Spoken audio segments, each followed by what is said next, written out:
Gross Rosen Concentration Camp, 1945. Chapter 26.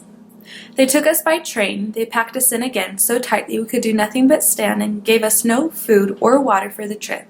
People died all around me, just like before, but now I hardly took notice of it. I had been surrounded by death for so long, seen so many men die before my eyes, lived with so many dead bodies piled and stacked and strewn about like so much human firewood, that I almost couldn't care anymore. Almost. I closed my eyes on the train, trying not to see the death all around me, but I knew it was there. Sleep was my only refuge from the horror, the thirst, and the starvation. So I retreated there, dozing on again and off again, as the train shuddered and creaked on its way to a new camp. I had long since stopped hoping that each new camp would be better. Each was no better or worse than the last. They were all different rooms in purgatory, each different but each the same, and the Nazis made it all the more nonsensical by shuttling us around from one to the other, as though it made any difference. Planes flew over the train so low just their passing shook the cars, and we heard the patter of bullets. A bomb exploded so near the tracks we could feel the heat from it. The train stopped, and suddenly I had a vision of a bomb falling right on us, killing us all. And for a moment, I wanted it to happen. The way Fred had so long ago. Anything that would get me out of this nightmare. But the planes went away, and the bombs stopped falling, and the train started to move again. I couldn't have told you if I was more disappointed or relieved. When the door to the train car finally opened at Gross Rosen, our new concentration camp, bodies fell out. We left even more bodies in the cars. Those of us who had survived the trip, who had survived camp after camp after camp, shuffled into Gross Rosen without fear or expectation. Nothing the Nazis could do could surprise any of us now. They gave us our barack assignments and put us right to bed. I sank into a deep stupor.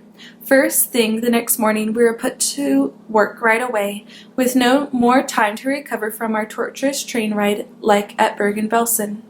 On the train, I had wanted a bomb to fall on us, to put me out of my misery, but now that I was back in camp and it was the awful business as usual, my old instinct to survive kicked in again.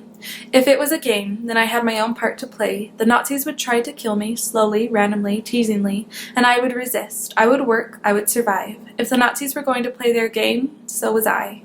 The Nazis had needed more workers at Gross Rosen for the war effort. They still believed they could beat the Allies, even though we'd heard that the Russians had taken Warsaw and that Dresden was in flames.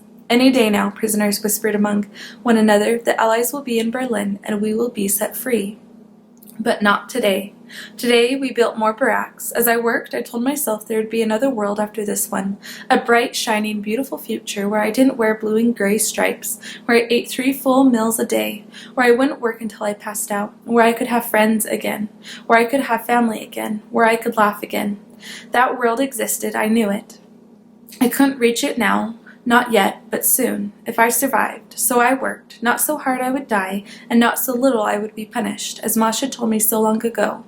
I put my head down and worked, day and night, worked to live. You there, the capo said to me one day. He stopped me with the end of his club, poked into my chest. I raised my eyes to him, the first time I'd looked up in days, maybe weeks. Where's your button? He asked me. I blinked. I had no idea what he was talking about. Dully, I looked down at the ragged, dirty shirt I wore. The top button was missing.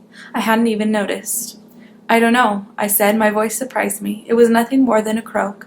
I hadn't spoken a word to anyone for days. I licked my lips and tried again. I must have lost it.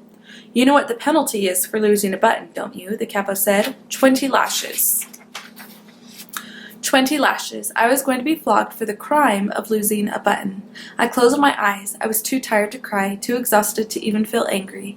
At roll call, I was pulled out of the lines and marched to a wooden horse, a polished barkless log with 4 wooden feet, and laid over it with my bare back facing up. Keep count, the Nazi with the whip told me. Crack. My back erupted in pain as the first lash hit me. I jerked on the log, almost falling off, but I grabbed on tighter.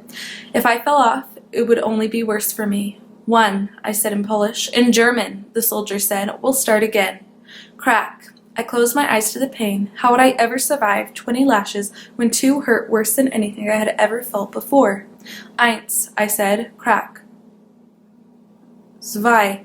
Crack. Dry. Crack. Wir. crack, fünf, crack, sech, crack, sieben, crack, acht, crack, neun, crack, zehn, crack, einsen. The Nazi soldier tutted, "No, no, no. It is elf. Did they teach you nothing in your Jewish schools before the war? I will teach you. We'll begin again."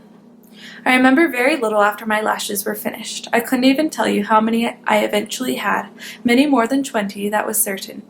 When they were finished with me, I was dragged back to the barracks and dumped onto one of the shelves where I passed out. That night, I had a dream. I was in a beautiful green meadow. Yellow wildflowers grew here and there, so tall they swayed in the summer breeze. In the distance, a brook burbled happily along, and a great tree beyond it spread its branches wide. I sat in the grass and listened to a cricket chirp nearby, totally at peace. But then a dark cloud appeared on the horizon.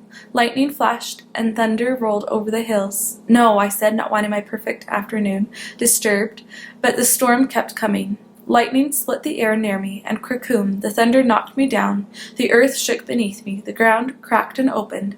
I tried to grab something to stop my fall, but my hands clutched only air. I fell into a deep black abyss lined with tree roots and rocks, and they struck me as I fell.